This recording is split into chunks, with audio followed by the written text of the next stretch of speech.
Masama po ba ang inyong pakiramdam ngayong araw na ito? O kung kailan nyo ito mapapanood at parang saktong-sakto mga bossing ko ay masama ang inyong pakiramdam, siya ay gawin nyo na po ito sa pamamagitan ng ating pong spiritual healing, sa pamamagitan ng itlog mga bossing. Ang itlog mga bossing ko ay isa sa mga subok na ginagamit ng mga albularyo, psychic at ganoon din po mga bossing ko sa mga pampaswerte. At ito po isa rin sa mga pinaniniwalaan na magdudulot sa inyo ng tagumpay sa buhay, lalo na kung ikaw ay mananaya para daw ikaw ay manalo ng malaking halagang pera. Ngayon po mga bossing, tuturo ko po sa inyo step by step kung ano po ang dapat ninyong gawin. Kumuha ka po ng puting itlog mga bossing at pagkatapos, kung masama ang inyong panlasa na parang mapakuwari ninyo hindi nyo malaman kung bakit, na parang ikay tatrangkasuhin, napakainit ang panahon pero parang giniginaw-ginaw ka, siya mga bossing ko, may spirit na dumapo sa inyo or kumapit sa inyo na maaaring ito ang nagiging dahilan kung bakit masama ang inyong panlasa.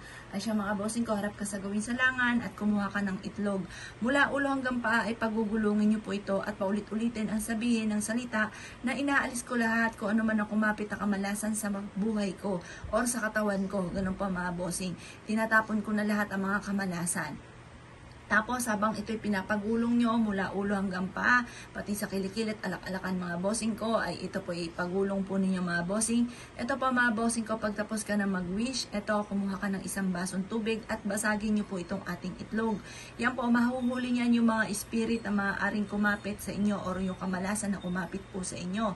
Or kaya po mga bossing ko, ikaw naman na isa sa mga mananaya, ang gawin nyo po ay ganito.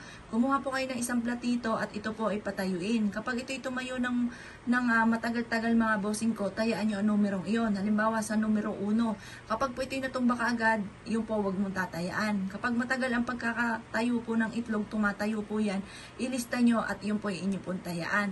Pero kapag gumawa kayo ng ganitong mga pamamaraan, sikreto lamang po ito. Kasi once na may nakakaalam ito mga bossing ko, hindi natutupad ang inyo pong mga kahilingan. Kaya kung kayo po'y gagawa ng ganito, hayaan nyo na muna na ginagawa nyo po ito ng pasimple at wala po nakakaalam para hindi walang kumontra at matupad kaagad yung mga wini-wish. Matagal po mga bossing ko natutupad ang kahilingan kapag po may nakakaalam sa mga ginagawa po ninyo. At hindi rin lahat ng tao ay naniniwala sa ganito. Kaya kailangan mga bossing ko, kayo na lang nakakaalam. Kasi pag once na may kumontra sa inyong mga wini-wish na alam po nila mga bossing ko, kaya huwag nyo ipagsasabi, yan po mga bossing ko, masasayang lamang ang inyo pong effort. Gumawa ka ng ganito, nag-focus ka, tapos kinuwento mo sa iba, hindi sila naniwala, tapos na kontra. Kaya mas mainam mga bossing ko, isikreto nyo na lamang kung ikaw po mga bossing ko ay gagawa ng ganitong mga pamamaraan. Maging sa spiritual healing, isikreto nyo na lamang, lalo-lalo na kung ikaw ay tataya.